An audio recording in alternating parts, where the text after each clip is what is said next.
ओम नमो भगवते वासुदेवाय। ओम नमो भगवते वासुदेवाय। ओम नमो भगवते वासुदेवाय। हरे कृष्णा। आप सभी का स्वागत है भगवद गीता स्वाध्याय में। आज अम्ल की एकादशी भी है, शुभ दिन है। वैसे तो भगवान की चर्चा जब जब होती है वो सारा दिन शुभ ही होता है ना, दिव्य होता है। और वास्तव में एकादशी के दिन में रिमाइंडर है कि हम अधिक से अधिक मौन का अभ्यास करें। और मौन का मतलब केवल चुप रहने नहीं है, कई तरह के मौन होते हैं। एक आर्य मौन है जहाँ पर हम बाहर तो नहीं बोलते हैं, अंदर भी हमारे वार्तालाप, हमारी चैटरिंग स्टॉप हो जाती है, बंद हो जाती है। ये आर्य मौन है, लेकिन इससे भी बात बनती नहीं है। असली मौन का अर्थ है कि एकादशी के दिन, व्रत के दिन केवल भगवान के बारे में सुनेंगे या बोलेंगे, है ना। ये भी एक मौन है। मौन मतलब बाहरी संसारिक चर्चा और चैटर, इधर उधर की बातें ना करके केवल हम भगवान की चर्चा सुनेंगे, बोलेंगे, नाम जप करेंगे, अधिक से अधिक शांत रहने का प्रयास करेंगे, है ना। और जलाहार, फलाहार और केवल जो है एकादशी में अन्न का त्याग करते हैं। कम से कम आहार लेने का प्रयास करते हैं ताकि थोड़ा सा मन शांत रहे, सतोगुण में रहे। और इसका पूरा सदुपयोग अधिक से अधिक स्वाध्याय करने में, सत्संग करने में, साधना करने में और सेवा करने में जुटे। तो ये वास्तव में हर एक 15 दिन में जो 14-15 दिन में जो एकादशी आती है, ये रिमाइंडर है कि हम बाकी दिन जो भी कर रहे थे वेल एंड गुड। वैसे तो भक्त 365 दिन सेवा, साधना, सत्संग इत्यादि करते हैं, लेकिन बाकी लोग जो प्रतिदिन नहीं कर पाते उनके लिए भी कम से कम 15 दिन में एक दिन ये एकादशी का व्रत जो है रिमाइंडर है, जहां पर हम केवल अन्न का ही त्याग ना करें बल्कि गॉड कॉन्शियस हो, कृष्णा कॉन्शियस हो, भगवत भावना भावित हो अधिक से अधिक। ये वास्तव में रिमाइंडर। हरे कृष्णा आस्था, स्वागत है आपका। आज हम इस शुभ दिन पर ले रहे हैं भगवद गीता के 6ठे अध्याय का 36वां श्लोक।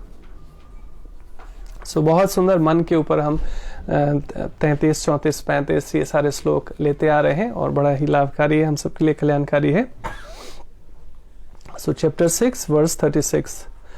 असंयतात्मान योगो दुष्प्रापैति मे मतिः वश्यात्मना तो यतता शक्यः अवाप्तुमुपायतः। फिर से दोहराते हैं। असंयतात्मना योगो दुष्प्रापीति मे मतिः वश्यात्मना तु यतता शक्यवाप्तुम उपायतः। शब्दार्थ: जिसका मन उच्छृंखल है उसके लिए आत्मा साक्षात्कार कठिन कार्य होता है, किंतु जिसका मन संयमित है और जो समुचित उपाय करता है उसकी सफलता ध्रुव है, ऐसा मेरा मत है।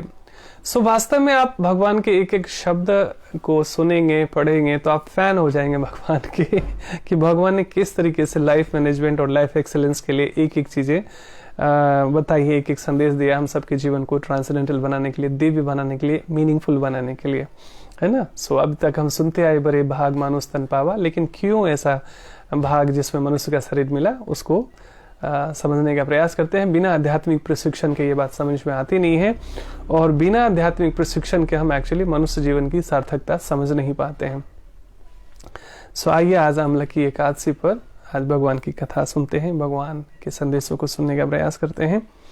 फिर से इसको मैं दोहराता हूँ हिंदी अर्थ को। जिसका मन उच्छृंखल है, कल हमने एक शब्द जो पहले भी आया था उसका मैंने अर्थ बताया। उच्छृंखल का मन अर्थ होता है मनमानी करने वाला मन, मनमौजी करने वाला, है ना, जिसमें मतलब कोई डिसिप्लिन की आवश्यकता नहीं होती, अपनी मन मर्जी से जो मर्जी में आता है वो करने वाला। तो ऐसे मन को उच्छृंखल मन कहा गया है। उसके लिए आत्मा साक्षात्कार कठिन कार्य होता है। आत्मा साक्षात्कार मतलब संसारिक ज्ञान से अलग जो एक सत्य है कि हम सच्चिदानंद आत्मा है और वो परमात्मा के ही अंश हैं। वो एक परम भगवान है, वो परम परमात्मा है, मैं उसी का अंश हूँ वास्तव में।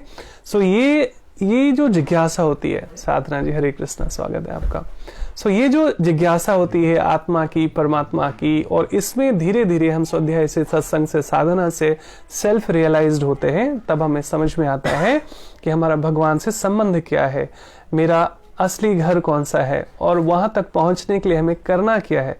तो संबंध, प्रयोजन और अभिधेय, मतलब पहले तो भगवान से हमारा संबंध क्या है, प्रयोजन अर्थात हमारा लक्ष्य क्या है, भगवान कहाँ रहते हैं और मुझे कहाँ जाना है।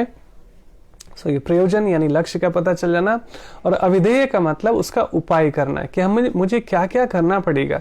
जैसे आपको किसी एक शहर से दूसरे शहर भी जाना हो तो कुछ कुछ उसके लिए पहले से तैयारी करनी होती है, जैसे टिकटिंग करना पड़ेगा, आपको होटल बुक करना पड़ेगा, आपको लगेज वगैरह, पैकिंग वगैरह की सारी तैयारी करनी पड़ेगी। मतलब एक छोटा सा एग्जांपल बता रहा हूं मैं। तो जब भी हमें अपने असली घर, ये जो संसार है ये हमारा असली घर नहीं है, ये हमारा किराए का मकान है वास्तव में।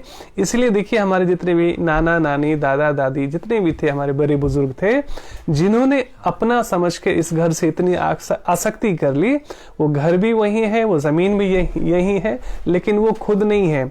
तो ये बार बार पूरे जीवन हम इस सत्य से परिचित होते हैं, आंखों के सामने इस सच्चाई को देखते हैं, फिर भी हमारे आंखों का पर्दा हटता नहीं है, और फिर भी हम संसार से ही आसक्त हो जाते हैं, संसार से ही हम अपना संबंध जोड़ लेते हैं, और उसी को लेकर सारा सुख दुख है।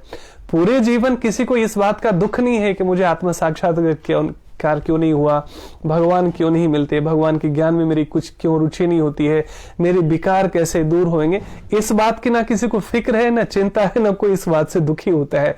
दुखी होता है क्या, जो टेम्पररी चीजें हैं, जो मटेरियल है, जो अनित्य है, जो हमेशा टिकता नहीं, एक जैसा रहता नहीं है, उस शरीर से, अपने सगे संबंधियों से, घर से, मकान से, अपनी प्रतिष्ठा से, मान सम्मान से ही, मतलब अमृत की तलाश छोड़कर हम केवल जीवन भर मूंगफली इकट्ठा करते रहते हैं, और कभी मिल गया तो सुखी हो जाते हैं, कभी नहीं मिला तो दुखी हो जाते हैं, किसी ने ले लिया तो उसको शिकायत करते हैं। तो ये मूंगफली के एग्जाम्पल साधु देते हैं, मटेरियल अपोलेंसेज से, सांसारिक चीजों से, पदार्थ से। तो पदार्थ से परमात्मा की यात्रा है वास्तव में भक्ति योग, और बड़ा सहज है। कल हमने बताने का प्रयास किया था कि हमें हिमालय पे जाके तपस्या करने की आवश्यकता नहीं है ना, और बड़े बड़े योगी, ध्यानी, ज्ञानी भी एक तरफ रह जाते हैं, है ना। थैंक यू साधना जी। लेकिन जो शुद्ध भक्त है, जो मूर्ख से मूर्ख व्यक्ति भी है, भगवान के बारे में सुन सकता है, भगवान का नाम उच्चारण कर सकता है, हरिनाम कीर्तन कर सकता है, भगवान को भोग लगा हुआ प्रसाद ग्रहण कर सकता है, और बस वो मुक्त हो जाता है ना। आप सबरी का उदाहरण ले लीजिए। सबरी को कौन सी प्रकार में विद्वान थी वो, बल्कि उसकी जाति भी ऐसी भिलनी जाती थी जिसका लोग पानी भी नहीं पीते थे, है ना। तो कहने का मतलब क्या है, अपने गुरु के आदेशों का पालन करके, गुरु की बात पर पूर्ण रूप से श्रद्धा करते हुए वो राम नाम जपती रही। न उसको ध्यान आता था, न उसको बहुत सारा ज्ञान था, विद्वता तो दूर दूर तक है नहीं, उसको पढ़ना भी नहीं आता होगा शास्त्र इत्यादि। लेकिन मूर्ख से मूर्ख व्यक्ति, बहुत अच्छी बात ये होती है आध्यात्मिक ज्ञान में, भक्ति योग में, कि वो सुन सकता है। नवधा भक्ति जब श्रवणम कीर्तनम विष्णु स्मरणम कहा जाता है, तो सबसे शुरुआत श्रवण से होती है, सुनने से होती है। हमने कल भी चर्चा करी थी। तो कितना आसान है कि भगवान के विषय में सुनना है, भगवान का नाम लेना है, भगवान के संदेशों को चाहे सुनकर चाहे पढ़कर वैसे ही जीने का अभ्यास करना है। तो ये साधना हो जाती है, डिसिप्लिन हमारे खाने पीने में, आहार विहार में, सब डिसिप्लिन हो जाती है। तो हमारा मटेरियल लाइफ भी बहुत डिवाइन हो जाता है, ये जो हमारा सांसारिक जीवन है वो भी बहुत दिव्य हो जाता है, और आध्यात्मिक जीवन तो बेहतर हो ही जाता है। तो संबंध का पता चल गया, लक्ष्य का पता चल गया, और उसको कैसे कैसे वहां तक पहुंचना है उसका पता चल गया, यानी उसका मार्ग है स्वाध्याय, सत्संग, साधना और सेवा। तो ये बड़ा सहज हो जाता है, धीरे धीरे ये मार्ग बहुत आसान हो जाता है। ये आत्म साक्षात्कार का मार्ग है। सामान्यतया देखें तो आत्म साक्षात्कार के लिए शायद 0.1% व्यक्ति भी प्रयास नहीं कर रहा होगा। पूरे जीवन जो हमारा मकान, दुकान, एजुकेशन, सोशल स्टेटस, जो भी कुछ हम करते हैं, whatever you are doing throughout life, वो केवल सांसारिक ईंट पत्थर इकट्ठा करने के लिए है ना। सो उसमें क्या है, जो आवश्यकता है उसमें कोई आपत्ति नहीं है, हमें काम भी करना पड़ेगा, हमें बिजनेस भी करना पड़ेगा, उसमें कोई दोष नहीं है। ऐसा नहीं कि सबको भगवान देखिए खुद भी गृहस्थ जीवन में आकर बताए, अर्जुन भी खुद गृहस्थ जीवन में थे, और दोनों युवाओं के बीच में यह संदेश है। कई बार लोग भ्रमित करते हैं कि अरे भगवत गीता पढ़ के तो कोई साधु बन जाएगा, ये तो बुढ़ापे का काम है ना, अभी अरे युवावस्था में क्यों अपना समय खराब कर रहे हो भगवान का नाम लेने में, माला लेने में, है ना, और क्या कहते हैं भगवत गीता स्मरण करने में। हमारे एक जनरल मैनेजर थे, जब मैं महर्षि आयुर्वेदा हॉस्पिटल में था अभी पिछले 5 सालों से, तो जब भी वो लंच का टाइम होता था तो उसमें टाइमिंग होती है भी इतने देर में आप लंच कर सकते थे, तो मैं जल्दी से अपना लंच फिनिश करके मैं ना चैंटिंग करता था, जप करता था। और वहाँ बहुत सुंदर गौशाला भी बनी हुई थी, बहुत सुंदर पार्क बना हुआ था। तो मैं ऐसे जगह जाता था जहाँ पर सभी लोग ज्यादा भीड़ भाड़ ना हो, लेकिन फिर भी आप को कोई ना कोई तो देख ही लेता है। तो एक दिन हमारे जनरल मैनेजर आए और उन्होंने बड़े आश्चर्य से मुझे कहा, अरे आपने माला पकड़ ली अभी से। एंड ही इज अराउंड 55 साल के होंगे। तो मैं किसी की निंदा नहीं कर रहा हूं, लेकिन सामान्यतया एक ट्रेंड है कि स्वयं तो लोग करते नहीं है साधना जप इत्यादि, लेकिन जो व्यक्ति कर रहा है उसको तरह तरह के तर्क देते हैं। अरे ये तो बुढ़ापे भी करने की चीज है, इससे तो लोग बाबा जी बन जाते हैं, इससे तो ये हो जाता है, वो तरह तरह की भ्रांतियां, मतलब सत्य से परिचित न होने की वजह से ध्यान के नाम पर, जप के नाम पर, भक्ति योग के नाम पर भी तरह तरह की भ्रांतियां है ना। और मैं मुस्कुराते हुए उनकी बात सुना, क्योंकि हर एक व्यक्ति को आप सेटिस्फाई नहीं कर सकते और हर एक व्यक्ति को कन्विंस करने की आवश्यकता भी नहीं है। ये हमारी व्यक्तिगत यात्रा है। जो धर्म का मार्ग है वास्तव में कंप्लीटली पर्सनल है ये। हाँ, एक समय आता है जब आपके भीतर वो प्रेम का जब प्रस्फुटन होता है, जब वो छलकता है, तो आपको लगता है मुझे भी बांटना भी चाहिए, क्योंकि किसी ने हमें भी उंगली पकड़कर चलना सिखाया इस मार्ग पे। तो दीप से दीप जले। साधु कहते हैं कोई सुनने वाला ना हो तो दीवाल को प्रचार करो, क्योंकि कण कण में जो है परमात्मा भी है, और जीवाणु, बैक्टीरिया, वायरस के रूप में भी, और एक अनेक सारे प्राणी के रूप में भी वहां जीव उपलब्ध है। तो उसका भी उद्धार होगा। और सबसे पहले सत्संग करने का, स्वाध्याय करने का, साधना करने का लाभ अपना होता है, अपनी शुद्धिकरण होती है। तो यहां पर भी मेरे फेसबुक लाइव आने का, किसी को उपदेश देना या ज्ञान देना, ऐसा बिल्कुल भी नहीं है। सबसे पहले मेरा लाभ होता है कि कम से कम इतनी देर बोलने के लिए पहले मुझे गीता का पहले पढ़ना पड़ता है कि आज कौन सा श्लोक लेना है, और फिर बोलते समय एक अलग रियलाइजेशन होती है। तो सबसे पहले अपनी कॉन्शियस वेरिफिकेशन होती है, अपनी चेतना शुद्ध होती है। उसके बाद किसी एक व्यक्ति के जीवन से भी दुख, पीड़ा, परेशानियां, तनाव कम हो जाए, और उनके जीवन में भगवान से जुड़ाव हो जाए, भगवान के ज्ञान से लगाव हो जाए, और इसके अलावा कोई अन्य उपाय नहीं है, मार्ग नहीं है दुनिया में जो व्यक्ति को दुखों से दूर कर सकता हो अस्थायी रूप से, तो लगता है कि बस हमारा प्रयास सार्थक हो गया। और इस बात का भी अहंकार नहीं, क्योंकि वाणी परमात्मा की देवी है, सुनना परमात्मा की कृपा से, देखना परमात्मा की कृपा से, बोलना, बुद्धि, हाथ पैर सब परमात्मा की कृपा से। तो तेरा तुझको अर्पण क्या लागे मेरा, ये वास्तव में सरेंडरिंग एटीट्यूड होता है, ये सेवा का भाव होता है, जहां पर कोई कर्ता का भाव नहीं होता हमारे भीतर कि मैं कर रहा हूं, या मैं उपदेश दे रहा हूं, या मैं ज्ञान दे रहा हूं ना, बिल्कुल दूर दूर तक नहीं, है ना। केवल प्रेम का आदान प्रदान है ये मार्ग जो है ना, यही वास्तव में भक्ति योग है। सो ये जितनी भी चर्चा आती है आत्मा और परमात्मा की, आत्म साक्षात्कार का मार्ग है। सो भगवान क्या कह रहे हैं, जिसका मन उच्छृंखल, जैसे मैं बार बार चर्चा कर रहा हूं, अपनी मन मर्जी से जीने वाला। सो मेरी मर्जी ये गाना आपने सुना होगा पिक्चर का, मैं चाहे ये करूं, मैं चाहे वो करूं, मेरी मर्जी। तो सुनने में तो बहुत अच्छा लगता है ये, लेकिन आध्यात्मिक दृष्टि से इसको अच्छा नहीं माना जाता। मन को कंट्रोल करना, इंद्रियों को वश में करना और मन को एकाग्र करना परमात्मा में, यही वास्तव में धर्म और अध्यात्म का मार्ग है। सो पूरे संसार को बदलने की आवश्यकता नहीं है। अध्यात्म का मार्ग खुद से शुरू होता है, स्वयं से शुरू होता है। निज पे शासन फिर अनुशासन। हमारे भीतर परिवर्तन आता है तो हमारे आचरण से ही प्रचार होता है। हमारे अच्छे आचरण होते हैं तो सबसे पहले घर के लोगों में ट्रांसफॉर्मेशन आता है, सोशल ट्रांसफॉर्मेशन आता है, आपके जो मित्र और रिश्तेदार हैं उनमें अच्छा आपकी, देखिए हर एक व्यक्ति खुशी ढूंढ रहा है, हर एक व्यक्ति शांति की तलाश कर रहा है। सो बिना आध्यात्मिक ज्ञान के ना खुशी मिलती है ना शांति मिलती है। तो आपके जीवन से जब सेल्फ रियलाइजेशन से धीरे धीरे आपके भीतर आनंद और खुशी की प्रस्फुटन होती है, वृद्धि होती है, तो आपके जो भी नियर एंड डियर है स्वतः आपसे जिज्ञासा करते हैं, उनको भी अच्छा लगता है, तो वो भी ट्रांसफॉर्मेशन के लिए प्रयास करते हैं। तो आप अपने अनुभव से जब उनको साझा करते हैं कि स्वाध्याय से, सत्संग से, साधना से और सेवा से हमारे जीवन में ये सुखद अनुभव आना शुरू हुआ है, तो वो भी प्रेरित होते हैं। और कोई एक व्यक्ति भी धर्म के मार्ग पे चल पड़ा तो सबसे पहले भगवान प्रसन्नचित होते हैं हमसे। क्यों? जैसे किसी का बच्चा खो जाए, मदन प्रभु हरे कृष्णा, पूनम जी हरे कृष्णा, जैसे किसी माँ का बच्चा खो जाए, 2 महीने हो गया हो, अभी तक बच्चा घर लौटा नहीं है, पेपर में इस्तेहार दिया गया, टेलीविजन में इस्तेहार दिया गया, पुलिस में कंप्लेन कर दिया गया, हर उपाय कर लिए गए, लेकिन बच्चा अभी तक लौटा नहीं है। एक दिन डोरबेल बजता है, माँ का क्या हाल हो सकता है कोई माँ ही कल्पना कर सकती है। माँ ही नहीं, पिता, उस घर के जो भी सदस्य है, कल्पना की जा सकती है। कोई एक दिन भी अपना बच्चा घर नहीं लौटे, चाहे वो छोटा हो या बड़ा हो, तो क्या हालत होती है कोई घर का व्यक्ति समझ सकता है, अपने ही समझ सकते हैं। और यहाँ 2 महीना हो चुका है, बच्चा घर लौटा नहीं है, सारे उपाय कर लिए गए। अब सोचिए घर में कैसा हाल होगा, क्या हाल होगा। एक दिन डोरबेल बजता है, एक व्यक्ति पूछता है कि क्या आप ही का बच्चा खो गया था? वो सारी कितने साल का था, कैसा दिखने में था?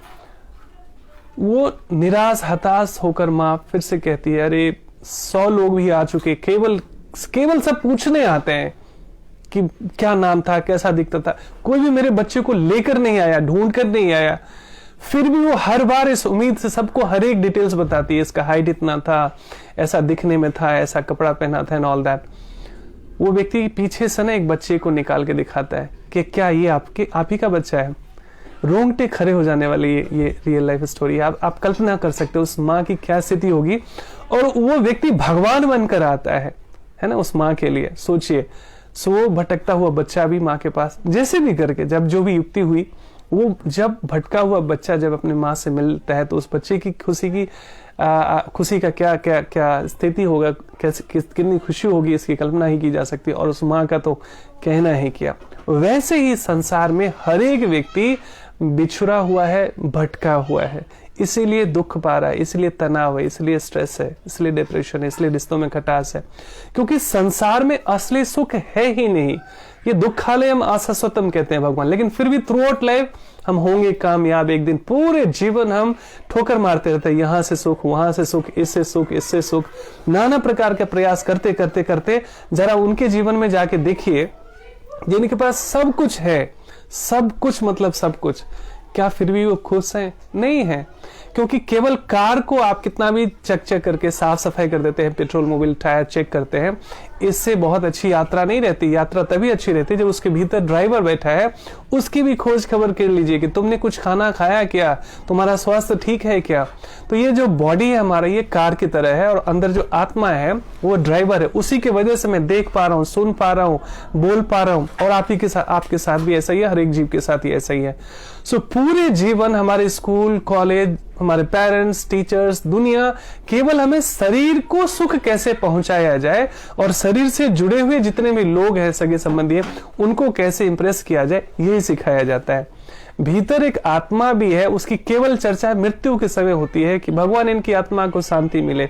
सो साधु कहते हैं क्या जब ये शरीर में है आत्मा, तब क्या उसको शांति की जरूरत नहीं है क्या, आवश्यकता नहीं है क्या? तो चाहिए तो सबको, सब सुखी भी रहना चाहते हैं, सब शांति भी चाहते हैं, सब चैन की जिंदगी जीना चाहते हैं, लेकिन उसका जो अस्थाई मार्ग है उसमें किसी को रुचि नहीं है वास्तव में। एक सेकंड में थोड़ा जल लेता हूँ। पूनम जी का प्रश्न है, फिर भगवान एक महापुरुष को भेजते हैं कि जाओ मेरे बच्चों को याद दिलाओ कि मैं उनकी राह देख रहा हूँ। Very good, I must clap for you Poonam ji, आपने बहुत अच्छे से इस संदेश को समझा। Thank you so much.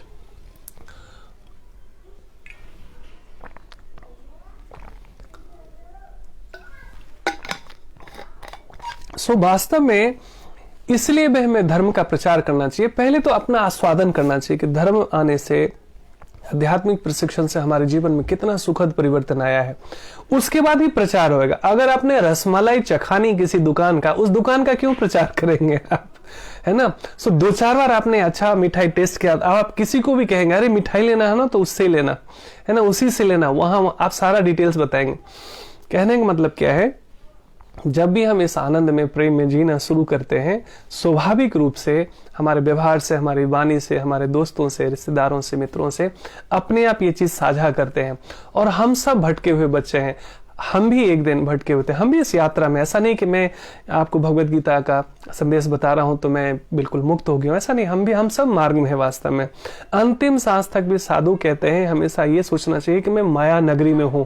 कभी भी जब भी हम भगवान से थोड़ा सा दूर होते हैं या भगवान के ज्ञान से थोड़ा सा अलग होते हैं, माया हमें ऐसे झपट के पकड़ती है और अपनी तरफ जो है खींचती है, आकर्षित करती है। प्रलोभन, अच्छे से अच्छे जो व्यक्ति है, जो सत्य के मार्ग पे भी, धर्म के मार्ग पे भी चल रहा है, उसको भी माया तरह तरह के प्रलोभन देकर कहां किसको पतित कर दे, कहां किसको उठा के पटक दे, कहां किसको नीचे गिरा दे, कुछ पता नहीं होता।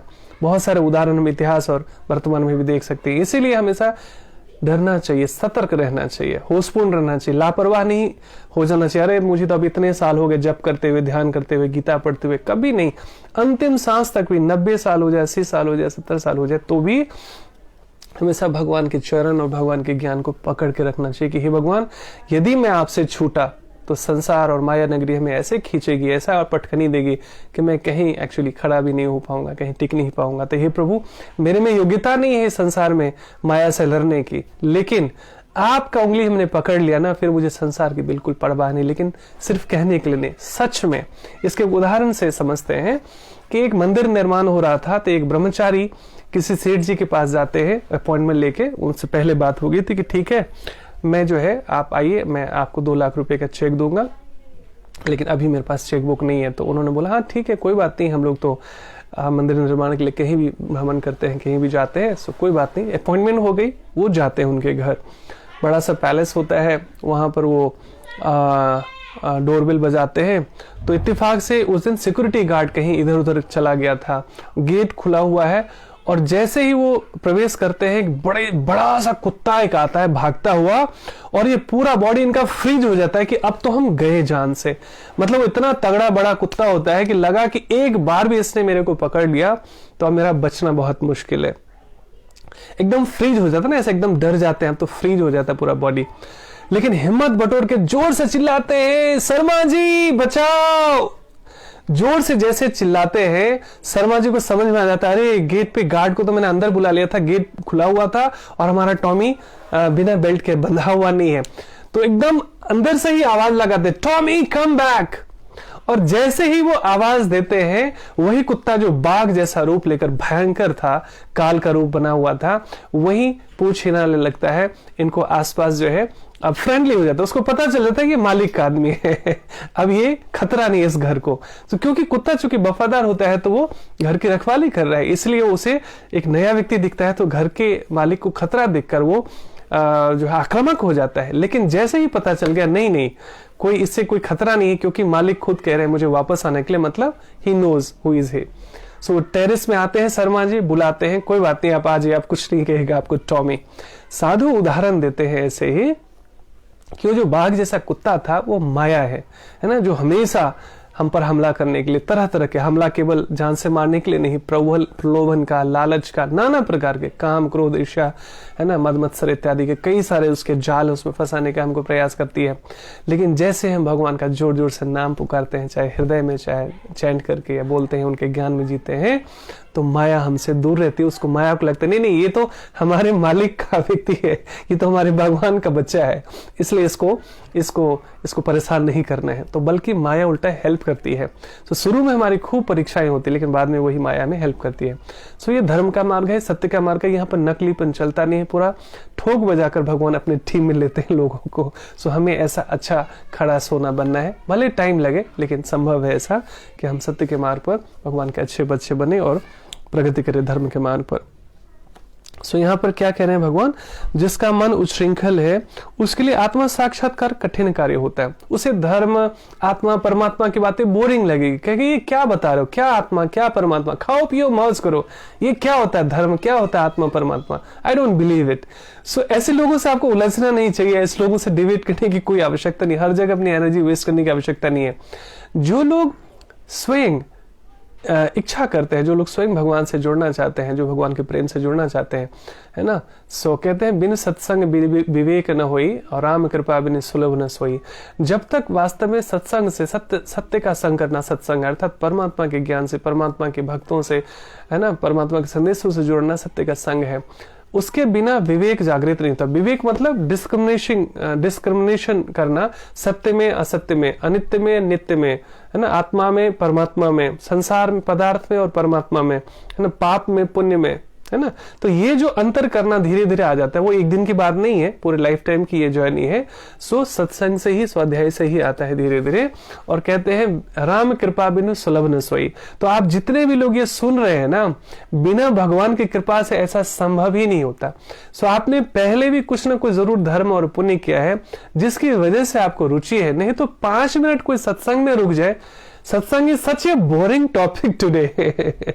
और कुछ लोगों ने चूंकि इतना गंद फैला दिया, इतना कचरा कर दिया धर्म के नाम पर, सत्संग के नाम पर, है ना, भंडारे के नाम पर और तथाकथित, है ना, उपदेश के नाम पर, प्रवचन के नाम पर, कि कई बार जो लोग कंफ्यूज हो जाते हैं कि कौन सच्चा कौन झूठा कैसे पता चले। बातें तो सब लोग बड़ी बड़ी अच्छी अच्छी कर लेते हैं, लेकिन वास्तव में कौन अच्छा कौन बुरा कैसे पता चलेगा। लेकिन विश्वास कीजिए, यदि हमारे भीतर सत्य की तलाश है तो भगवान आपको सही लोगों से ही जोड़ेंगे, ये भी भगवान गारंटी देते हैं, है ना। नकली लोगों को नकली लोग मिल जाते हैं, जैसे शराबी को शराबी का संग मिल जाता है। जो धर्म के मार्ग पर होते सत्संगी होते, सत्संगी को सत्संगी मिल जाते हैं, ठग को ठग मिल जाता है, चोर का चोर संगी हो जाता है। सो असल में बाहर जो भी रिफ्लेक्शन है वो हमारे इनर सेल्फ का ही प्रतिबिंब है, रिफ्लेक्शन है। जैसे हम भीतर में होते हैं वैसे ही बाहरी चीजों को भी हम आकर्षित करते हैं। सो आपके भीतर जैसे जैसे प्योरिटी बढ़ने लगती है, आप अच्छे लोगों को, सत्संगी लोगों को, भगवत प्रेमी को आकर्षित करने लगते हैं। ऐसी चीजें आपको आकर्षित करेगी। ध्यान अच्छा लगने लगेगा, योग अच्छा लगने लगेगा, सात्विक आहार अच्छा लगने लगेगा, भगवान का नाम अच्छा लगने लगेगा, भगवान के विषय में कथाएं और उनका संदेश सुनना अच्छा लगने लगेगा। ये सतोगुण का लक्षण है। ये निश्चित रूप से आपके जब पूर्व में कुछ न कुछ, हरे कृष्ण रीता जी स्वागत है आपका। सो तभी वास्तव में हमारा इधर से इस दिशा में रुचि बढ़ती है। सो जिसका मन, भगवान कह रहे हैं 6ठे अध्याय का 36वां श्लोक, जिसका मन उच्छृंखल है उसके लिए आत्म साक्षात्कार कठिन कार्य होता है, किंतु जिसका मन संयमित है, लेकिन एक दिन में तो संयमित होता नहीं है, प्रैक्टिसेस करनी होती है, थोड़ा अभ्यास करना पड़ता है। भगवत गीता केवल समस्या नहीं बताती, समाधान भी बताती है। सो धीरे धीरे हम आगे समझेंगे कि मन को संयमित कैसे करा जाए। कुछ हमने कल भी चर्चा करी थी, तो जो लोग कल नहीं जुड़ पाए थे, कल का सत्संग सुनिएगा हमारे पेज पर, और उसी को हम आगे बढ़ाते हुए, क्योंकि ना एक चेन जुड़ी हुई, एक श्लोक से दूसरा श्लोक ने जुड़ा हुआ है। भगवान कह रहे हैं किंतु जिसका मन संयमित है और जो समुचित उपाय करता है, समुचित उपाय करता है, ऐसा नहीं अपने आप जादू हो जाएगा, कृपा हो जाएगी, ऐसा भगवान कहीं नहीं करते हैं कि अपने आप कृपा हो जाएगी, ऐसा नहीं है। समुचित उपाय करता है, मन भी संयमित है और समुचित उपाय भी करता है। मतलब जो भी इस मार्ग में प्रगति करने के लिए जो भी डिसिप्लिन है, जो भी साधन है, उसका भी सहारा लेता है वो, है ना, उसकी सफलता ध्रुव है, यानी अटल है, वो निश्चित रूप से सक्सेस होएगा। ये लाइफ मैनेजमेंट भी है और मैनेजमेंट एक्सेलेंस भी, ऐसा मेरा मत है। अब ये देखिए, भगवान स्वयं होकर थोपने रहे अपना ज्ञान। 18वें अध्याय में भी भगवान लास्ट में कहते हैं अर्जुन को, यथेक्षसि तथा करो, मैंने तुम्हें उपदेश दे दिया अर्जुन, अब तुम्हें जो सही लगे वो करो। ये प्रेम है वास्तव में, ये डिक्टेटरशिप नहीं है। ये जो सच में जो प्रेमी होते हैं ना, वो आपको सही सलाह देते हैं और वो थोपते नहीं, वो फोर्स नहीं करते हैं, वो आग्रह करते हैं, वो प्रेम पूर्वक जो है अपनी जो भी अच्छी सलाह, जो अच्छे सच्चे मित्र की तरह वो आपको बता देते हैं कि देखिए ये सही मार्ग है, ये सत्य का मार्ग है, ये इसमें आपकी सफलता पक्की है। अब उस पे भगवान लास्ट में क्या कह रहे हैं, इसमें ऐसा मेरा मत है, वो कह रहे हैं ये मैं कह रहा हूं, ये मेरा अपना विचार है, लेकिन इसको तुम फॉलो करो ना करो ये तुम पर निर्भर करता है। ये भगवान बड़े चतुर हैं, वास्तव बड़े स्मार्ट हैं। इसीलिए भगवत गीता का ज्ञान सबको थोपने के लिए नहीं है, सबको कन्विंस करने के लिए नहीं है, हमें अपने आप को कन्विंस करना है बार बार। चाहे एक अध्याय को 10 बार पढ़ना पड़े, 20 बार पढ़ना पड़े, 100 लोगों से जिज्ञासा करनी पड़े, लेकिन जब तक हमने इसका अच्छे से स्वाद चखा नहीं है तब तक एक्चुअली में प्रचार होता नहीं है ना। आधी अधूरी नॉलेज से हम प्रचार करते हैं तो बात बनती नहीं है। ये समझ लीजिए, लेकिन आज नहीं तो कल भगवान के ज्ञान का, धर्म का प्रचार हम सबको करना ही पड़ेगा, चाहे तन से, मन से, धन से।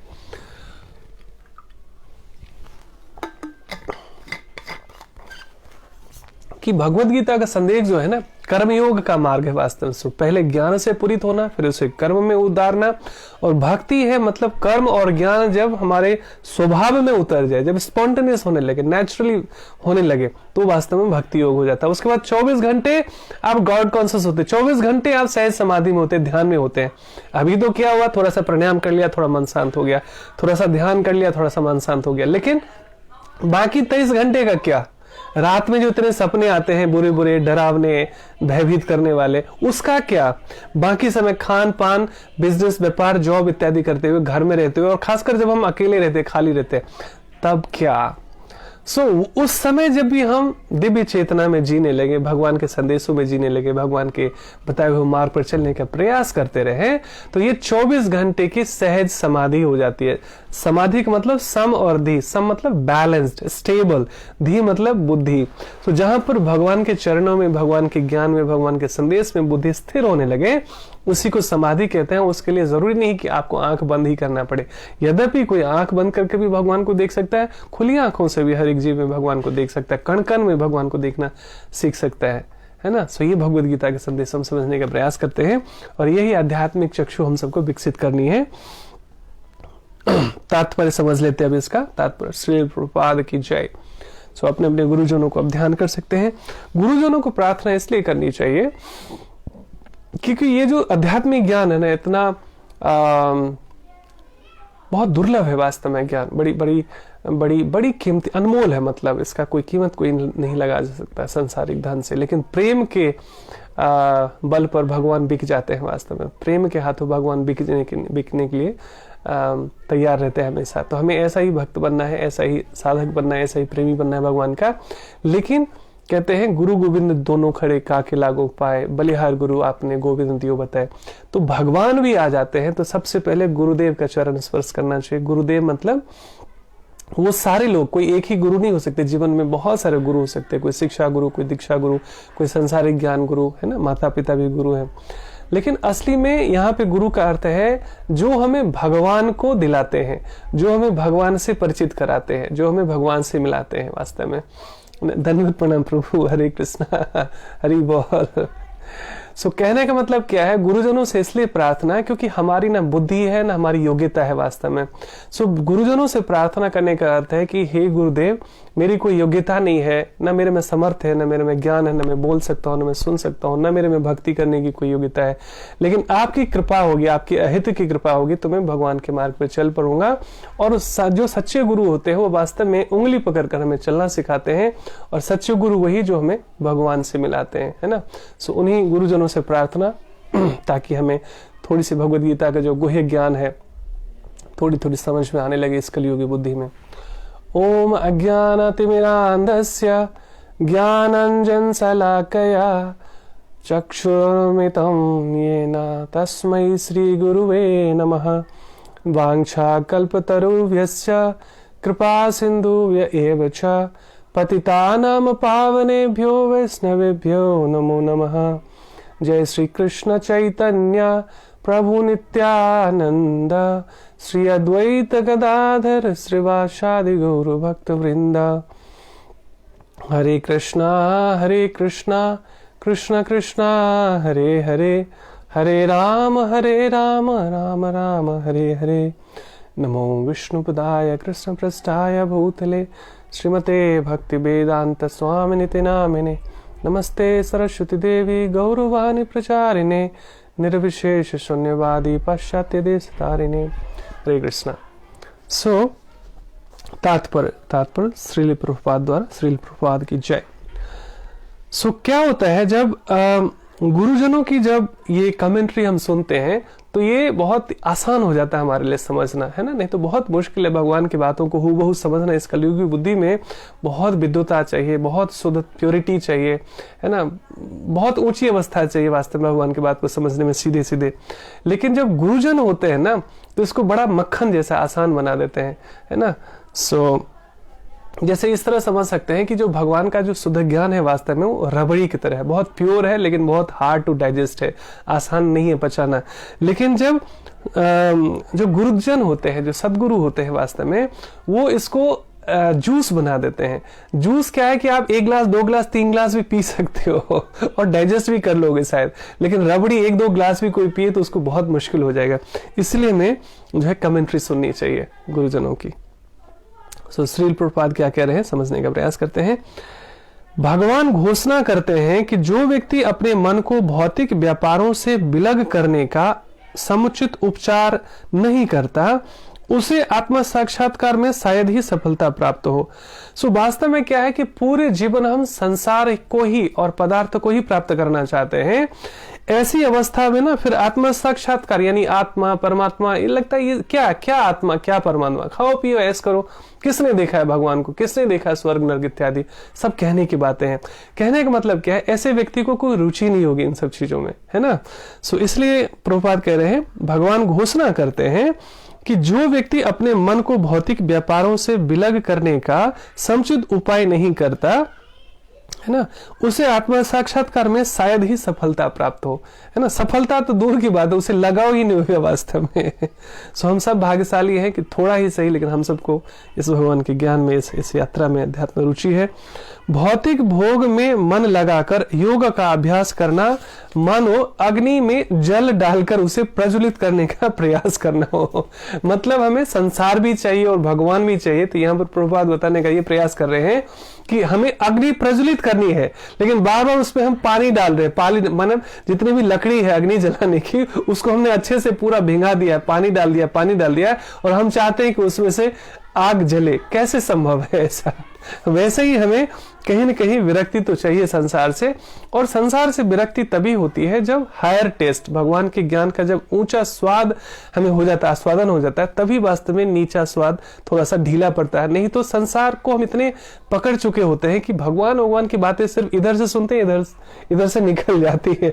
लगता है हाँ ठीक है, किताब में लिखी हुई अच्छी बात है, हुआ होगा कभी भगवान ने अच्छा उपदेश दिया होगा। अभी हमारा दुख कैसे दूर हो सकता है इन सब ज्ञानों से? ये सबसे बड़ी मिथ्या मिथ होती है हमारे जीवन में। इसी कारण से बहुत सारे लोग धर्म, हम हमारे घर में भगवद गीता रहते हुए हम इसे पढ़ नहीं पाते, समझ नहीं पाते, जिज्ञासा नहीं कर पाते, है ना।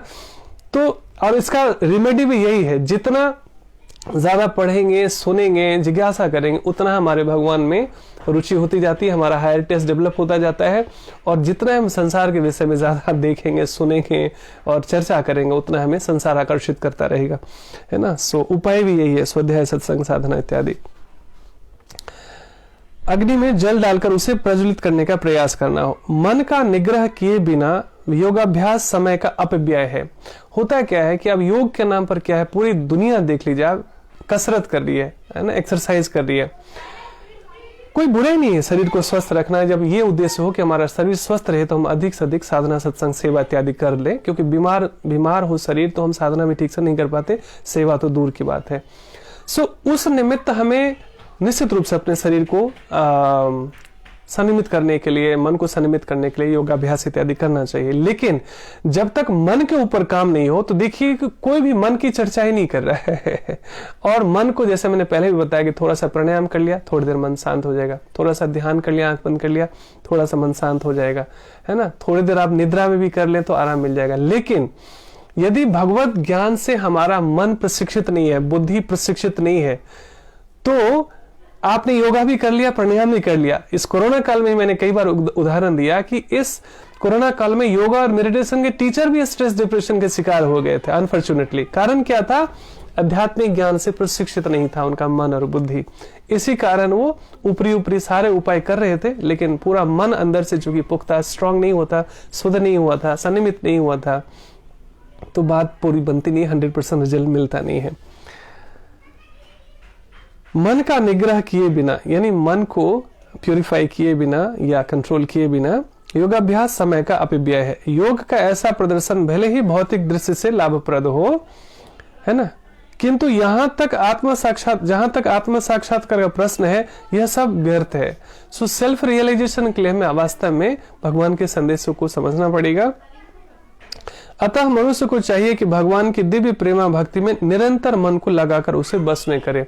सो मैं डेली एक चीज का उदाहरण दे रहा हूं कि ये हार्डवेयर उसका बनाया हुआ है, ये सॉफ्टवेयर उसका बनाया हुआ है, उसी ने हमें ये लाइफ मैनुअल दिया है। यदि इसको छोड़कर हम संसार पे विश्वास करते हैं, लेकिन जिसने मैन्युफैक्चरिंग की है सॉफ्टवेयर हार्डवेयर की, उसकी बात पर भरोसा नहीं करते, उसको हम समझने का प्रयास नहीं करते, वैसा चलने का प्रयास नहीं करते हैं, तो कौन हमारे दुखों से हमें मुक्त कर सकता है वास्तव में। सो यहाँ पर प्रभुपाद क्या कह रहे हैं, अतः मनुष्य को चाहिए कि भगवान की दिव्य प्रेमा भक्ति में निरंतर मन को लगाकर उसे बस में करे। कृष्ण भावनामृत में प्रवृत्त हुए बिना मन को स्थिर कर पाना असंभव है। यानी भगवान के मार्ग पर, भगवान के बताए हुए मार्ग पर जब तक नहीं चलते हम, मन को कंट्रोल करना असंभव है, इम्पॉसिबल है वास्तव में। कृष्ण भावना भावित व्यक्ति बिना किसी अतिरिक्त प्रयास के ही योगाभ्यास का फल सरलता से प्राप्त कर लेता है, किंतु योगाभ्यास करने वाले को कृष्ण भावनामृत हुए बिना सफलता नहीं मिल पाती। अब इसको एक उदाहरण से समझते हैं। मैंने सबरी का ही उदाहरण दिया था कि ना वो ध्यान करती थी, ना ही वो कोई तपस्या ऐसी बड़ी करती थी, है ना ही वो बहुत विद्वान थी, बड़ी सरल हृदय। भगवान तो प्रेमग्राही जनार्दन है, जो सरल हृदय होते हैं ना, भगवान तुरंत उससे आकर्षित हो जाते हैं। आडंबर से भगवान को प्रभावित नहीं किया जा सकता, क्योंकि पूरा संसार जिसका है उसको हम किस चीज से इंप्रेस कर सकते हैं वास्तव में। इसलिए एक ही संपत्ति है हमारे पास, वो है प्रेम धन, और इसमें कोई मिलावट नहीं होना चाहिए। ये जो प्रेम है ना, संसारिक प्रेम की तरह नहीं है। संसारिक प्रेम तो एक्चुअली गिव एंड टेक पे आकर्षित, मतलब डिपेंडेंट है। You scratch my back, I scratch your back. तुम मेरी पीठ खुजाओ, मैं तुम्हारी पीठ खुजाऊंगा। सो जितने भी तथाकथित, चाहे वो हस्बैंड वाइफ रिलेशनशिप हो, ना पिता और पुत्र का संबंध हो, है ना, जितने भी संबंध आप देख लीजिए वास्तव में, है ना, केवल माँ का प्रेम छोड़कर और थोड़ा बहुत पिता का, सारा जो है डिपेंडेंट है एक्चुअली कंडीशंस पे, कि आप सफल होते हैं, आप लाभप्रद होते हैं, उनके लिए थोड़ा सा उपकारी होते हैं, तब तक प्रेम और संबंध बड़ा अच्छा चलता है। जिस दिन पता चला भैया इनसे कोई दूर दूर तक कोई लाभ किसी प्रकार का होने नहीं वाला है, तो वहीं संबंध विच्छेद हो जाता है। वास्तव में सारा प्यार, सारी मित्रता काफूर हो जाती है। सो अनकंडीशनल लव जो है ना, संसार में संभव ही नहीं है वास्तव में। संसार में तो कंडीशनिंग है प्रेम की, लेकिन जो भगवान जो हमसे प्रेम करते हैं वो अनकंडीशनल लव करते हैं। और वैसे ही हमें भगवान से चाहे सुख मिले, दुख मिले, मान मिले, अपमान मिले, हार मिले, जीत मिले, हर हाल में जब रहे कि हम दिल दे चुके सनम, जब ये हृदय हम वास्तव में भगवान को दे चुके होते हैं, सिर्फ कहने के लिए नहीं, क्योंकि हमारे भीतर क्या चल रहा है वो भी भगवान पढ़ लेते हैं। तो सच में, लेकिन ऐसा प्रेम अपने आप एक दिन में हो नहीं पाता एस्टैब्लिश। सो प्रतिदिन हम थोड़ा सा भगवान के विषय में सुनते हैं, श्रवण करते हैं, सत्संग करते हैं, थोड़ा सा स्वाध्याय करते हैं, थोड़ा सा साधना करते हैं, सेवा इत्यादि गतिविधियों में हम लगते हैं, तो वास्तव में भगवान का प्रेम धीरे धीरे प्रस्फुटित होता है हमारे हृदय में। ये भक्ति लता बीज हम सबके हृदय में है ऑलरेडी, भक्ति का बीज हम सबके हृदय में है, लेकिन स्वाध्याय से, सत्संग से, साधना से इसको सिंचते हैं हम, इसको खाद पानी मिलता है, तो ये नरिश होता है, ये थोड़ा सा प्रस्फुटित होता है, ये थोड़ा ग्रो करता है वास्तव में। नहीं तो बीज को अगर सही बीज कितना भी अच्छा हो, लेकिन सही जमीन नहीं मिले, सही खाद पानी ना मिले, तो वो ग्रो ही नहीं करेगा, वो सूख जाएगा। वैसे ही हम सबके भीतर, हर एक जीव के भीतर वो भक्ति लता बीज है। हम सबके भीतर वो भक्ति करने का, भगवान से प्रेम करने का वो ललक स्वाभाविक वो है, लेकिन स्वाध्याय सत्संग से जब उनको फेवरेबल कंडीशन नहीं मिलता, उसको सही जमीन नहीं मिलती, उचित जल नहीं मिलता, तब तक वो ग्रो नहीं करता है वास्तव में, है ना। थोड़ा सा जल लेता हूं।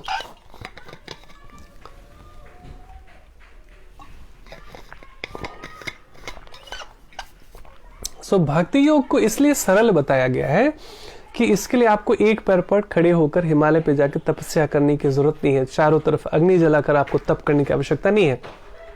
आप चाहे, कहते हैं ना, गृह थाके बने थाको, है ना, चाहे आप वन में रहते हैं, चाहे घर में रहते हैं, चाहे आप एकांत में रहते हैं, चाहे आप सबके साथ रहते हैं, संसार में जहां कहीं भी आप रहते हैं, हरे कृष्णा सेवा प्रभु, आप जहां कहीं भी रहते हैं, आप जो है भगवान को भोग लगा हुआ प्रसाद खाते हैं, वो भी एक भक्ति है ना। नहीं तो लोग कुछ भी खा लेते हैं, ऐसा नहीं करना चाहिए, भगवान को ऑफर करना चाहिए। और कहीं भी आप यात्रा में, कहीं ऐसी जगह जहां लगे कि पूरी फॉर्मेलिटी से भगवान को भोग नहीं लगा सकते, तो उस अन्न को सबसे पहले प्रणाम करना कि हे प्रभु, जो भी है आप इसे ग्रहण कीजिए और उसके बाद ही मैं इसका प्रसाद ग्रहण करूंगी। सो ये हृदय से भाव, प्रार्थना का भाव, धन्यवाद का भाव, कृतज्ञता का भाव कि हे प्रभु, आपकी वजह से हमारे सामने अन्न भी उपस्थित हुआ है। सो भगवान को भोग लगा हुआ प्रसाद करना, जब भी समय रहे, जब भी आप काम करते हैं तो मन ही मन भगवान का नाम सुमिरन चलता चाहिए। सुमिरन और सेवा, ये भक्ति मार्ग के 2 पिलर है, स्ट्रॉन्ग पिलर है, दोनों चलने चाहिए। तो 24 घंटे आप जो भी कुछ कर रहे, भीतर नाम चलता रहे भगवान का, इससे हमारा प्यूरिफिकेशन होता है। शब्द ब्रह्म कहते हैं इसको ना। जैसे जहर का अपना प्रभाव होता है, उस तरह अमृत का भी प्रभाव होता है। जैसे कोई आपको गाली दे देता है तो आपको कितना चुभता है, उस व्यक्ति ने आपको टच नहीं किया है, दूर में है वो, चाहे फोन पे कोई गाली दे देता हो या कोई पास में गाली देता हो, उसने टच में नहीं, एक शब्द बाण ऐसे लगे कि आपका हृदय विदीर्ण हो जाता है, आप तिलमिला जाते हैं, विचलित हो जाते हैं, क्योंकि वो एक जहर था शब्द के रूप में, शब्द जहर।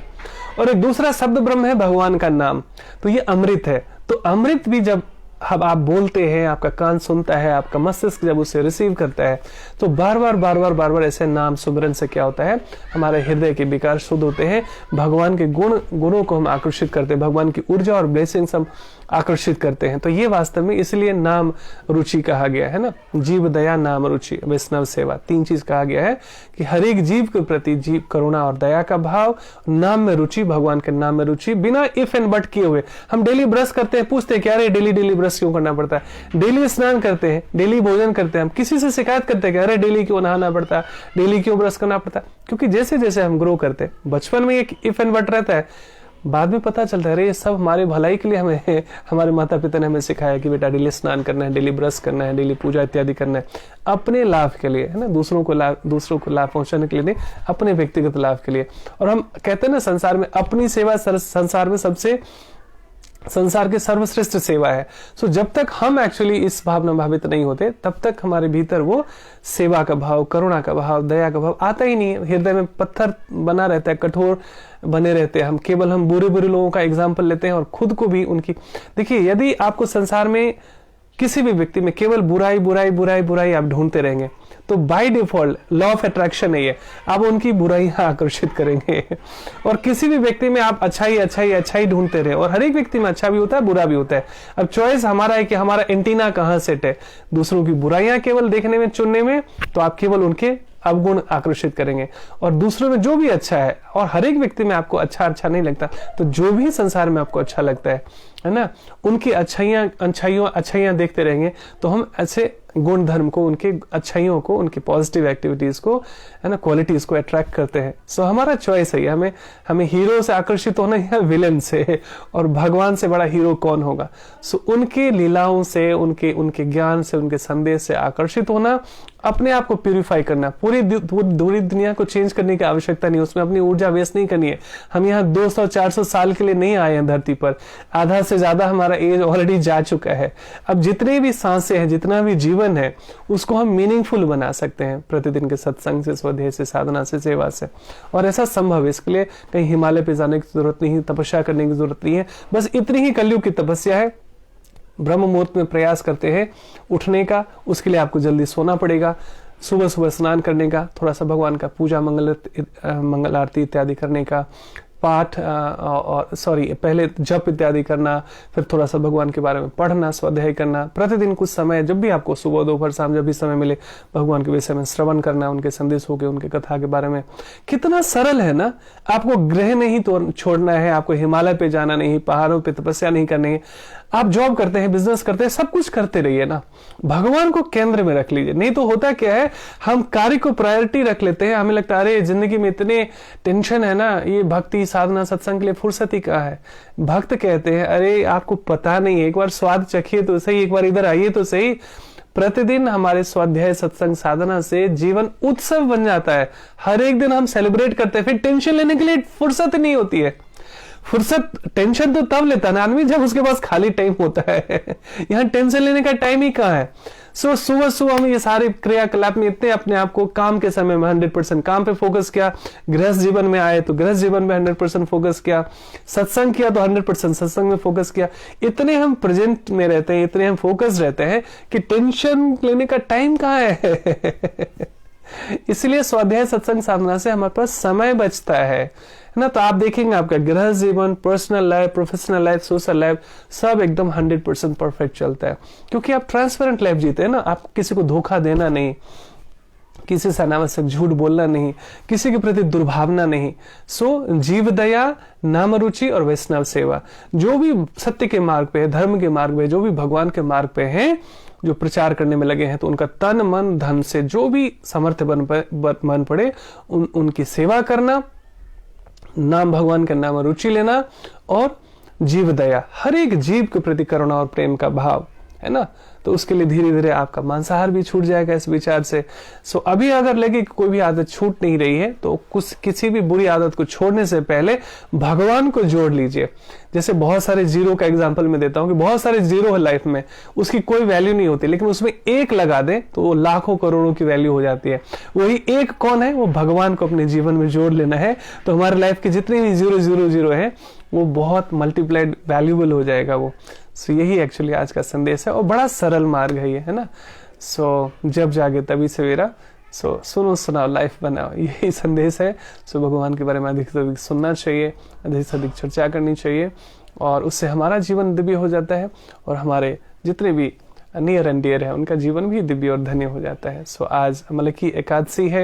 एकादशी 14-15 दिनों पे आती है, जो लोग लेट से जुड़े हैं। तो इस दिन हम 15 दिन में ना दोनों लाभ है। देखिए, आध्यात्मिक लाभ ये है कि आपका शरीर डिटॉक्सिफाई होता है। आप जैसे डेली हम तेल मसाला खान पान करते ही करते हैं, कितना भी घर का भी खाना होता है, तेल मसाला घी से तो हम बच नहीं पाते। सो बॉडी को कम से कम 14-15 दिनों पे एक दिन रेस्ट देना चाहिए। पहले जब हम छोटे थे ना, माँ लोग करती थी, तो मन में सेट हो गया था कि ये ना महिलाओं के लिए है, व्रत इत्यादि ना, ये जितने भी व्रत, लेकिन व्रत एक्चुअली सबके लिए, शरीर तो सबका है ना, सबको बॉडी डिटॉक्स करने की आवश्यकता है, सबको स्वास्थ्य की आवश्यकता होती है। तो 14-15 दिनों पे एक दिन क्या करते हैं, या तो पूरे दिन आप जलाहार ले सकते हैं, पूरे दिन केवल पानी पे रहना अगर आप रह पाए तो। कभी कभी लगे कि अरे पूरे दिन संभव नहीं है, 24 घंटे संभव नहीं है, क्योंकि आज सुबह से लेकर कल सुबह तक का रहता है, उसका पारण का टाइम भी रहता है। उसके गूगल पे आप देखेंगे तो वैष्णव कैलेंडर वगैरह आप डाउनलोड कर सकते हैं, ऐप आती है, या किसी से पूछ भी सकते हैं कि भाई किस समय से किस समय तक एकादशी होगी या कब होगी। उसके रिमाइंडर्स वगैरह भी आप स्मार्टफोन का यही सदुपयोग कर सकते हैं। हम लोगों से भी कोई पूछता है तो हमें भी मोबाइल चेक करना पड़ता है कि गूगल कैलेंडर में कब है और कब से कब तक है। सो कोई बुराई नहीं है अगर हम तकनीक का सदुपयोग करते हैं तो 15 दिन में एक दिन जलाहार पे रहना, जलाहार पे नहीं रह सकते तो रसाहार पे रहना, पूरे दिन है ना फ्रूट जूस पे रहना, अगर वो भी नहीं रह सकते तो फलाहार करना, पूरे दिन आप फल इत्यादि खा सकते हैं। और लगे कि उससे भी नहीं होगा तब आप कोई मिल्क प्रोडक्ट ले। मिल्क प्रोडक्ट तो आप सबसे लास्ट में रखें वास्तव में। लेकिन व्रत के नाम पर क्या करते हैं लोग, कुट्टू का आटा, पकौड़ी पकौड़ा, पता नहीं क्या क्या क्या क्या इस दिन भी भर भर के लोग खाने लगते हैं, तो ये व्रत का मजाक हो जाता है ना। सो कोई उपाय नहीं हो। जैसे हम लोग कभी और मंदिर जाते हैं और वहां पर चूंकि एकादशी का प्रसाद बना होता है तो वहां पर एक्चुअली बहुत वेराइटीज होती है, तो प्रसाद हम ले लेते हैं। जैसे हमारे घर मेरी वाइफ है और मेरी माँ है, वो लोग बिल्कुल कुक्ड फूड ऑलमोस्ट नहीं लेते हैं, ज़्यादातर ना वो फ्रूट्स लेते हैं, या मेरे ख्याल से शायद सेंधा नमक इत्यादि भी नहीं लेते हमारे घर में। लेकिन बाहर कई जगह कहते हैं सेंधा नमक लिया जा सकता है, मिल्क प्रोडक्ट लिया जा सकता है। लेकिन होल आइडिया इज कि एक दिन तो अपने फैक्ट्री को रेस्ट दें, हम एक दिन तो पेट को रेस्ट दें, कि मशीन भी कहे कि हाँ आज थोड़ी शांति है, आज ये लोग हमारा ओवर टाइम नहीं करा रहे। नहीं तो हम पेट में बढ़ बढ़ के खा लेते हैं, हम तो सो जाते हैं लेकिन पेट बेचारा काम कर रहा होता है। और अधिक खाने के कारण ही आप देखें, या गलत खान पान खाने के कारण देखिए कॉन्स्टिपेशन, गैस्ट्रिक और एसिडिटी इत्यादि प्रॉब्लम होती है। खान पान का ही तो सारा दोष है। योगा तो हम एक बार करते हैं, खाना तो 3-4 बार खाते हैं ना। तो हमें 80% फोकस करना पड़ेगा गुड हेल्थ के लिए खान पान पर, और 20% योग एक्सरसाइज इत्यादि पर। ये रेशियो है ना। आप सोचिए कि हमने अब योगा करना शुरू कर दिया है तो हम कुछ भी बैंड बजा सकते हैं शरीर का, कुछ भी खा सकते हैं, ऐसा नहीं चलने वाला है। खान पान पे संयम रखना पड़ेगा। सो बाकी दिन तो रखना ही चाहिए, लेकिन स्पेशली एकादशी के दिन एक दिन भी हमें कोशिश करना चाहिए कि केवल हम फल लें।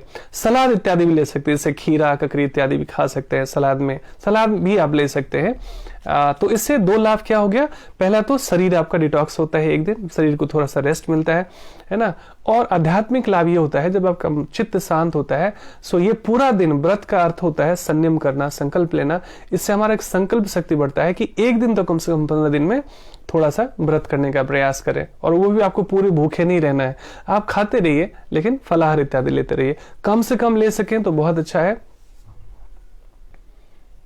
पूरा दिन नमक के बिना नहीं रहा जाता, उसका समाधान बताइए। सो कोई दिक्कत नहीं है, देखिए भक्ति का मार्ग ना फ्लेक्सिबल है बहुत, यहाँ रिजिडनेस नहीं, हठ योग नहीं है, एकदम कड़ाई का पालन, ऐसा कुछ नहीं है।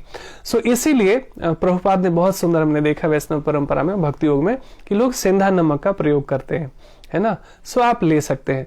तो असल में है क्या कि ऐसा नहीं हो कि भगवान का ध्यान करने के बजाय पूरे दिन हमारा पेट का ध्यान रहे, हाय हम इतने भूखे हो गए है, मुझे नमक चाहिए था, मुझे ये चाहिए, मुझे चाय नहीं मिला है, ये मिला वो मिला, मतलब असंयमित मन को संयमित करना है, वास्तव में यही व्रत का उद्देश्य है। तो आप सेंधा नमक ले सकते हैं। मैंने बताया था कि चाय इत्यादि खाली पेट में लेने से ना गैस और एसिडिटी बढ़ती है, इसलिए कई लोगों को सिर दर्द हो जाता है व्रत में। सो उचित मार्गदर्शन में, आप कोई दवाइयां वगैरह लेते हैं तो उचित मार्गदर्शन में आप सलाह लेकर ही करें, है ना। अन्यथा जो है नेचुरोपैथी में हम लोग व्रत करा के लोगों को और आहार संयम करा के बीमारियां ठीक कर देते हैं, है ना। सो ये हमेशा लाभकारी ही रहता है। सो करना चाहिए, प्रयास करना चाहिए, और पूरे दिन चेतना हमारी भगवान में केंद्रित होना चाहिए कि अधिक से अधिक भगवान के विषय में पढ़ना है, सुनना है, भजन करना है, नाम स्मरण करना है, सेवा इत्यादि जितना हम कर सके उतना करना है। और यही, हाँ, बीपी लो होने लगता है ना, बीपी लो होने के लिए ना ये है कि एक दिन की बात नहीं है। सो बीपी लो होने के लिए एक तो रेगुलर एक्सरसाइज कीजिए, योगा थेरेपी वगैरह कीजिए, प्लस हम लोगों का एक डाइट थेरेपी वगैरह भी आता है। सो आपके पास पूनम जी मेरा नंबर है, सो आप चाहे तो डाइट प्लान भी ले सकते हैं, क्योंकि बीपी चाहे हाई हो लो हो, बार बार ना लोग दवाइयों से दबाते रहते हैं, ये अच्छी बात नहीं है।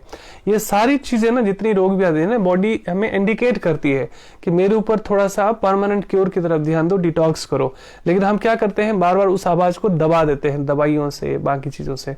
सो मेडिसिन होना चाहिए ड्रगलेस, तो उसके लिए योगासन, प्राणायाम इत्यादि ध्यान तो होना चाहिए उचित मार्गदर्शन में, क्योंकि हर एक व्यक्ति के लिए हर एक योग नहीं होता।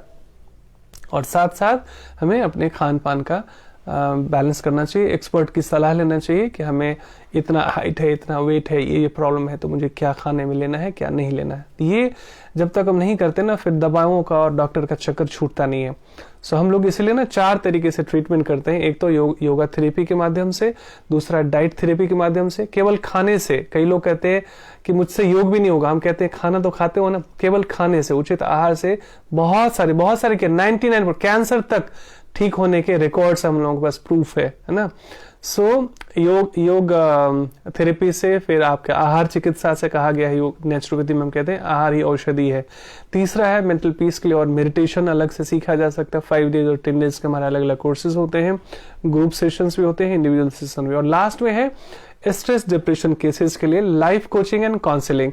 क्योंकि हमारे पास देखिए, दुनिया बीमार पड़ती है तो डॉक्टर को अप्रोच करती है, लेकिन जब डॉक्टर बीमार पड़ते हैं तो वो हम लोगों को अप्रोच करते हैं। हम लोग उन्हें योगा थेरेपी के माध्यम से, ध्यान के माध्यम से और काउंसलिंग के माध्यम से उनको परमानेंट हैप्पीनेस का एक सूत्र बताते हैं। क्योंकि डॉक्टर्स भी स्ट्रेस डिप्रेशन दूर करने के लिए ड्रिंक करने लगते हैं, सिगरेट पीने लगते हैं, एडिक्ट हो जाते हैं। इसका मतलब क्या है कि केवल किताबी और बाहरी मेडिकल नॉलेज भी परमानेंट हैप्पीनेस का उनको रास्ता नहीं दिखाता। अध्यात्म उनको परमानेंट हैप्पीनेस का मार्ग दिखाता है। लेकिन कई लोगों को अध्यात्म में भी उतनी रुचि नहीं होती है, तो हमने साइंस और स्पिरिचुअलिटी को बैलेंस करके कुछ हमारे अपने कोर्सेज बनाए हुए हैं, जिससे हम लोगों को तरह तरह का हेल्प करने का प्रयास करते हैं। सो कुछ लोग अपने ठीक होने के लिए आते हैं और कुछ लोग हमारे पास कोर्स करने के लिए आते हैं। हम लोग ट्रेन द ट्रेनर्स प्रोग्राम भी कराते हैं, जिसमें आप सीख कर हमारे सर्टिफिकेट कोर्स करके खुद भी लोगों की हेल्प कर सकते हैं, योगा थेरेपी के माध्यम से, मेडिटेशन थेरेपी के माध्यम से, और काउंसलिंग के माध्यम से, और लाइफ कोचिंग के माध्यम से। तो ऐसा संभव है। सो शरीर का और मन का ठीक रहना सबसे पहले आवश्यक है, तभी हम वास्तव में प्रगति कर पाते हैं। तो ये सब ध्यान में रखते हुए अपना ख्याल रखिए, अपनों का ख्याल रखिए, खुश रहिए, आनंदित रहिए, मस्त रहिए।